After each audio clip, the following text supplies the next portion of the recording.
is for Allah, nothing but Allah. Ba is the beginning of Bismillah. Ta is for taqwa, bewailing of Allah. And Tha is for thawab. Has your child been remote learning this past year? Or have you been homeschooling your child or children for this past year or year and a half? Are you tired and frustrated with teaching your kids at home? Are you running out of fun ideas? Are you having trouble with keeping them engaged? Are they driving you crazy? Don't worry, this workshop is just for you. If you've answered yes to any of those questions, then you want to sign up for MWI's Remote Learning for the Frustrated Parent. Assalamu alaikum, my name is Kalilah, and I am one of the teachers that will be instructing this fun, engaging, and interesting workshop. Sign up today. One. How many bears do you have here? 2, 3. No. How many bears do you have here? 1. Kaden. How many bears do you have here? Count them. 1, 2. Kaden. Hey guys, Assalamu alaikum. This is Naimah. As you guys saw in the previous clip, all parents face frustration when teaching remotely or assisting their child with homework. So, MWI is having a 2-day mini course that will help you master understanding your child's personality type and the type of learner that they are so that you can better assist them when teaching remotely or just helping them with homework. So inshallah, we hope to see you there.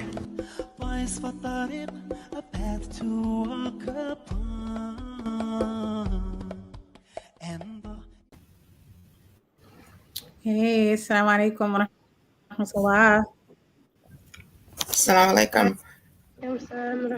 How are you guys tonight? Alhamdulillah. Excited about this Good, workshop. good. How are you? I'm a bit tired, but alhamdulillah, I'm definitely excited about the workshop. Mhm. Yeah, our weather over here is a little scattered same here. It too. is. My connection is very poor, so we don't get kicked off. Yeah, the connection is not the best. Yeah, like the connection is just not the best tonight because of the storm. I hope that everybody is safe. I did just see some people posting that they lost power here in Brooklyn. So I pray that everybody is safe. Yeah. I saw a couple posts about that. Oh wow, Yeah. that's crazy. Yeah, we haven't lost any power yet, but we'll see. So inshallah khair. No. So Yeah. Kalilah and I have this wonderful workshop that we have put together. And basically tonight we just wanted to kind of go over what this workshop entailed and why it's important for parents to get involved and to really see a necessity in having this. So I just kind of wanted to start off with like, we're still in a pandemic, and the reality of the situation is that we don't know what the school year is going to look like. Ideally, we would want for the kids to be able to go back to school and everything be normal, but Allah forbid that we're in the same situation that we were in not too long ago, like just a couple of 6 to 8 months ago, in the middle of the winter, where our kids are in the house and we're not sure what we want to do and we don't know how to assist them in homework and Zoom and iPads, and there's so many factors, right? And it's really difficult if you have more than one child. Extremely difficult. So Naimah, Right. sorry. I was just going to say I'm so excited about this workshop because I feel like when we look at the larger society, they are really counting on our fear right now. Great. And a lot of our decisions as parents are very fear-based. They're not rooted in empowerment and things like that. So one thing we want to do in this workshop, hopefully that Naimah and Khalilah are going to do in this workshop is for you guys to take your power back, have some tools, so on and so forth, to really make a conscious decision of what you want to do with your child's education, inshallah. Hey, sorry, guys. No problem. Technical difficulties. The storm is really bad, at least over in this part of town. So I think it's affecting their internet. Yeah, I was just saying that I saw a sister post who's in Brooklyn saying that she lost power. So yeah. It's an interesting evening. Absolutely, yeah. It's been cloudy all week, but this is, I think, the first day it's actually rained out here, and it was coming down. Great. So getting back to what you were mentioning, Kwasia, about the workshop, I think this really does speak to parents empowering themselves, because I think that oftentimes parents feel so disempowered by our education system, right? We're taught that, we're not the best to teach our children, to support our children. Right. We may not have enough knowledge to teach our children. So we definitely feel disempowered in those moments. But I think that this is one of the benefits of this workshop, to kind of give parents back that power, and to also decide. There's a lot of talk about unschooling, and I know we'll probably get to that at some point, but I think to really decide what educational approach is best for you as a parent and what's best for you as a family. So what happened to Naimah? Okay, so Kalilah, what we can do maybe a little bit, just so, there you go. Just we had kind of put something together so that people can get to know you guys a little bit. So we will highlight the lovely, there you go, Naimah. She's gonna kill me. Wow, that was a surprise. That was a surprise. No. So meet our facilitators, right? So we have the lovely Naimah Baptiste-Mohammed, and she's been teaching for over 10 years. She's a busy wife and a working mother of 2, and she understands how frustrating teaching and supporting our kids can be. Also, to add, Naimah recently took a position at a charter school, and this has been a very interesting journey for her, very learning experience, so to speak, I would say. And we just wanted to highlight what the wealth of knowledge that our facilitators have and our team members have. So we're really excited about this workshop. Next up, Naimah, we will put you back. You got to do this. Hold on. Let's kick out the studio. I'm like, wait, I don't want to kick her out. I want to just solo it out. There we go. All right. Always some comedy at MWI. Next up, we have the lovely Kalilah. Kalilah, Shaheed has a whopping 20 years of teaching experience under her belt, mashallah.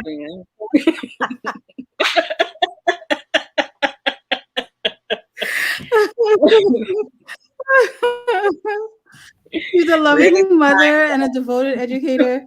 Kalilah is here to support parents. I know. Where did the time go? You're like 24. Right? When did you start? Were you like a child? Yeah, I mean, I'm only 30, so I mean, like, I'm very young, very young. Right. Very young. But Kalilah really is here to support parents and bring out the best in their child. And that's what you want in an educator. Like, she's very supportive to parents, whether she is teaching their children or not. She gives amazing advice to parents who are in need of additional support, or maybe even some additional professional support. So these are the 2 facilitators, and we're really excited for this workshop. And again, they're coming with a wealth of knowledge and experience and personal experience as well. So yeah, one of the things, because we don't want to give all the gems away and we're not going to spend too much time on this, but I did want to kind of ask our audience to post there you go. Post your questions in the chat. If you guys have any questions, post them in the chat. We will definitely get to them. For those of you who are, why can't I take this off? Thank you. For those of you who aren't, so one thing I do want to. One thing I do want to bring up is understanding your child's personality, which is something that we don't really think Yes. about. Who is your child? What motivates them? And in order to find out what motivates them, you have to know who they are. So, who they are affects the type of learner. How does my child learn best? And it's really interesting because they're really like puzzle pieces that are put together. Like, what motivates my child? Okay, so if A motivates my child, then maybe I should create this type of environment with this type of reward system that is going to allow my child to flourish. And I think that that's one thing that we're going to be covering extensively while we are giving our mini series. SubhanAllah. Yeah, Naima, I'm so glad you mentioned that. And that was really why the reason I also want to register for this workshop, because I have 3 different children, different ages, boy, girl, and I typically do use this one size fits all approach. Well, if this works with your brother, why doesn't it work with you? Why are you getting frustrated? Why do you need a break every 15 minutes when he can sit down for an hour, or vice versa? Or vice versa, whatever. But yeah, that's really something that I think a lot of us, and I have an educational background also, I think when it comes to our own children, we don't really take into consideration. So That's so true. that's the part that I'm most excited. And also, I learned over the years that the different genders learn differently. Like girls do learn differently from boys. Your approach to teaching girls definitely needs to be different in approach to teaching boys. And I definitely learned that a lot, especially teaching Islamic school, where the boys and girls were separated. There was a class for the boys and a class for the girls. So there's first grade for boys and first grade for girls. And I've done both, all girls, all boys. And I started off, I think, with girls. And then I wound up switching to doing teaching the boys. And I had to completely change my approach.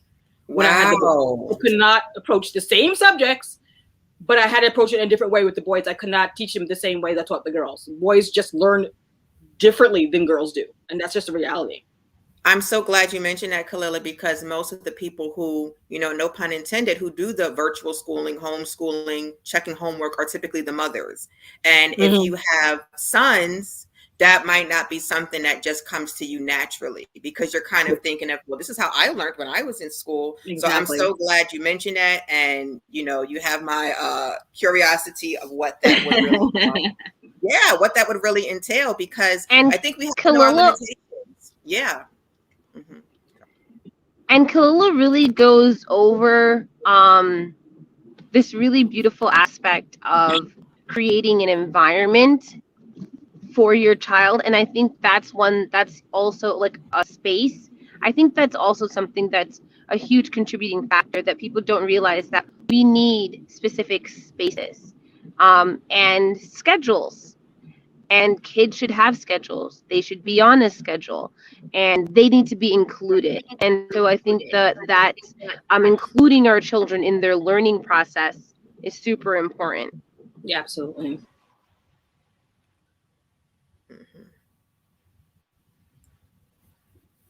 Definitely agree. So I guess, so what I'm hearing so far is, learning about your child's unique learning style, learning about what role gender plays, in the learning process. Is there a third thing that we want to highlight that parents might not typically get when they have such a generalized view of education? Well, like Naimah just mentioned, spaces. Yeah. We're going to go over how to set up a space for learning. And again, we'll go into it in great detail, obviously, in the workshop, but scheduling. We don't have to, have a major, creating schedules too. A corner of the room even. So just going into that to accommodate everybody's living situation, depending on where, what kind of space you have available in your home. We're going to go into that. Scheduling, like Naimah said, the schedules are super important. And it's not something that's just for little children either. This is not only for kindergartners or elementary school. This is for straight through 12th grade, just to make that really clear. Because the difference is that with a 12th grader, they need to be implementing these rules for themselves and kind of doing a self-assessment, whereas somebody who's maybe in middle school might need guidance and somebody who's in elementary school, obviously their parent is going to take on that role to make sure and provide all of those things for them. But these tactics and knowing yourself, which is extremely important, and knowing how you learn best, and the environment that you learn best in, with the physical environment and the emotional aspect, the social emotional aspect of learning, is really key to success. And you can get that with like easy payments on our website. So yes, we're going to plug that in there right there. And we're giving you guys tools for success. And I think that's what the most important part is. And it's not costly.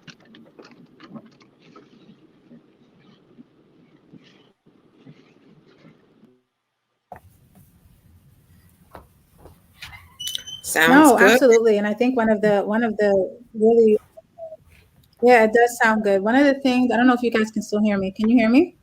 Yes. Mm-hmm. Okay.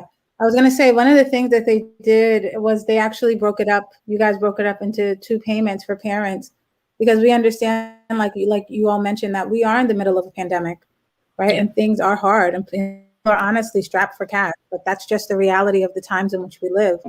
So you guys broke it up into 2 payments of $25. So it's very convenient for you guys to register. So go ahead and register today. Anything else And you guys if you wanted to would share? also like to provide a scholarship, let's say you're not able to, or maybe you're not a parent, but you want to help fund other people, we do have a scholarship option that everybody is welcome to help participate in.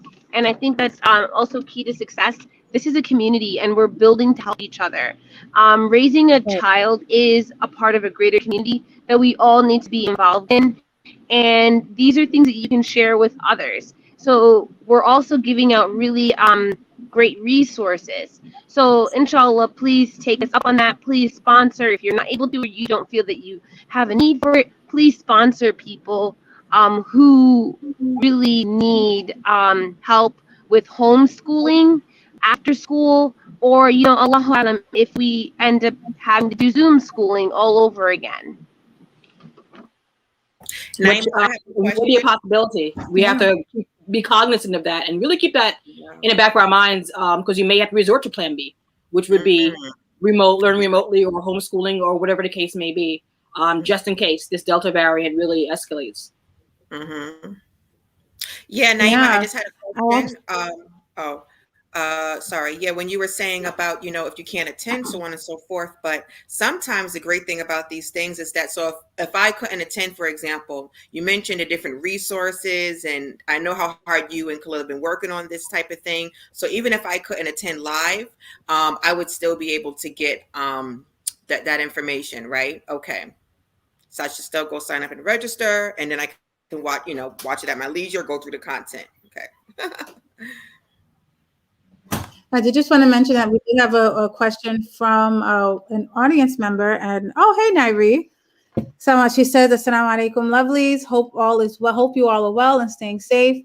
So my question is, now that most children are coming back to in-person learning, what are some tips you can give to teachers on how to assess students in order to scaffold their learning?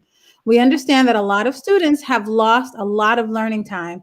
How can parents also support their children at home? This is a really good question. Kalilah?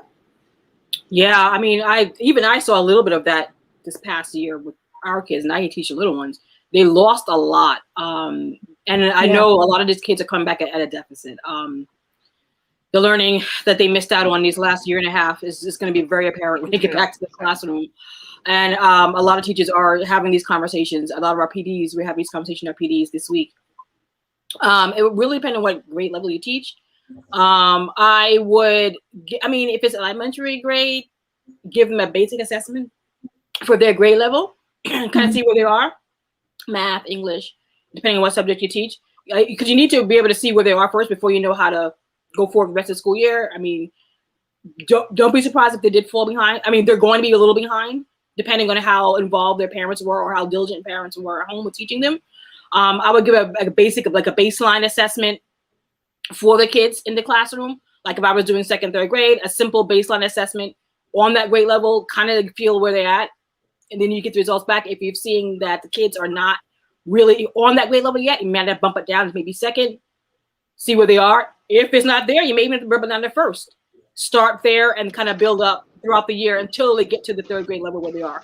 So I think as teachers going in, we may need to just come to terms with the fact that they may not be coming in on that particular grade level. We may not be starting the year on that grade level. We may be starting a grade or two behind to get them up to where they need to be. Right. Yeah. And I agree with Kalilah in terms of having an assessment.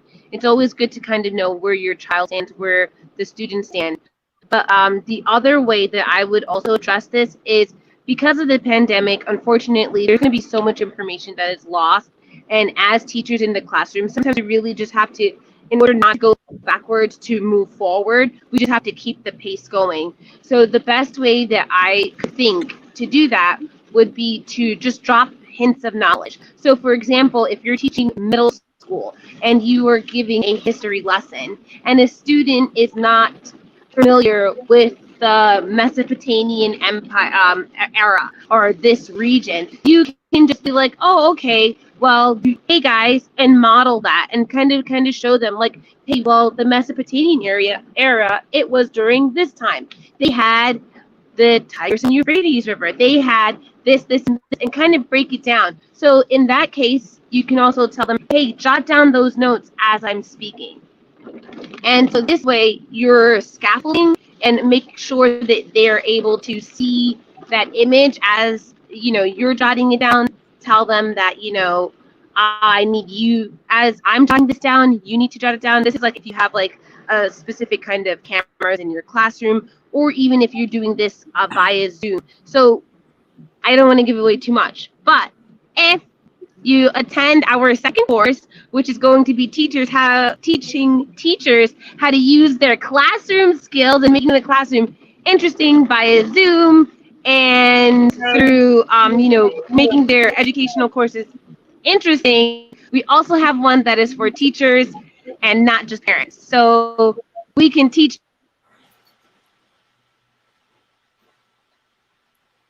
Uh-oh.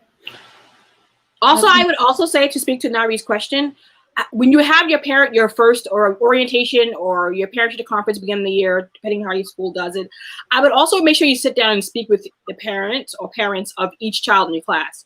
Ask them questions like, what were they doing this past year and a half? How they're approaching the children's learning, whether it was at home, if they were remote and they're just now coming back. Even if they were totally in person for this past year, what were they doing to supplement at home or to help reinforce at home? Kind of get a little background information on your kids. It may also be a little helpful in knowing how to approach them going forward. That's a really good response. And, you know, a lot of parents were so flustered when the pandemic hit that they were like, we don't know our nose from our feet. And some of them really struggled. I mean, present company included, with, you know, teaching during the pandemic, especially at the very beginning when they were completely remote. I mean, alhamdulillah, a lot of the kids, the majority of kids went back to at least in-person, full-time or hybrid learning. But yeah, it was definitely challenging. And some parents were just not able to meet those challenges. So I think the points that you both made are really valid, because honestly, I think it's a lot of acceptance on the teacher's part that really has to happen. Like, these kids are behind of no fault, you know, of no fault of their own, right? And we kind of have to meet them where they are and kind of support them and going forward. So yeah, good point. Good points, ladies.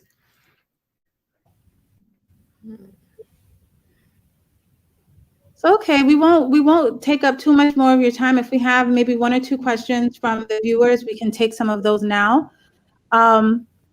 Otherwise, we can go ahead and close. I think Naimah may have lost signal, but I'm sure she'll be joining us. She'll be rejoining as soon as she gains it. Any final thoughts, Kalilah? We really look forward to having you guys join us in our workshop. We are so excited. We've been working really hard on this workshop. We have a lot of good, practical, useful information that you guys can implement immediately. So please join us. We really want you to join us and come join us on this workshop. You will not be disappointed. You know, I actually have a question. I know we were wrapping up, but I have a quick question. So for me, I definitely struggle with homework help. That's one of my struggle areas, to say the least. You know, but I'm not a homeschooling parent. Like, what type of things will you guys be discussing during the workshop surrounding homework help? Naimah, are you there? Let me try to unmute Yeah. her. Can Go you ahead. hear me? Yes. Okay. Homework help. So homework help. One thing I can definitely speak to is that more or less we're going to be explaining to parents how to be of assistance to their child, because homework shouldn't be new lessons if it's being given to the child in the right way by their teacher. It shouldn't be new lessons that children are completely oblivious to, like they don't have any understanding of it. It should just be assistance. So when you say in terms of homework help, are you talking about the actual lessons? Are you talking about creating a safe environment where your child feels free to openly speak to you and get homework done? I guess a little bit of both. Okay, so with that being said, it would have to be like, once again, we're going to be going over all of those points about, social emotional learning and how children feel, how you're supposed to treat your child while they're getting homework done. I mean, one of the biggest things was when we did the video and Kalilah sent me that video with the mother who was getting frustrated. Yeah, all of us have been there. We've definitely all been there, but there's definitely there's a way that we need to deal with our children when it's time for homework. And alhamdulillah, when you're a teacher, It's breaking up a little bit. You're breaking up a little bit. Mhm. Okay, do you guys want to maybe just no, but I think you answered the question, Naimah. Definitely addressing that, how to create an environment where your child feels safe to ask questions when they need help. So I think that definitely is it really is the answer, and I look forward to some of the tips that you guys will be sharing with us during the workshop. Mhm. So yeah, if we don't have any final thoughts, I think this is a good place to stop. Oh, I'm sorry, there was a question or a comment in the chat. Okay, so Nairi said, yes, I agree. Kalilah, parent orientation is so important to let the parents know what is to be expected. Absolutely. I will be teaching both boys and girls this year, and I agree, boys and girls learn differently. Looking forward to part 2 for tips for teachers. Absolutely. Absolutely. Yes, so am I. I'm really looking forward to part 2. All right. I think this is a good place to close out. Thank you for everyone that tuned in. If you have any questions, we did post the link to register in the chat. So please feel free to go ahead and check that out. Register today. Again, it's wholeheartedmuslim.com/parent workshop. It is very simple, easy to remember. Just click. If you're not sure where to go, just go to upcoming workshops on our site. Of course, if you have any questions, feel free to reach out to us through our social media platforms or on our website. Okay, thank you, ladies, again. سبحانك اللهم وبحمدك أشهد أن لا إله إلا أنت أستغفرك وأتوب إليك. السلام عليكم ورحمة الله. وعليكم السلام.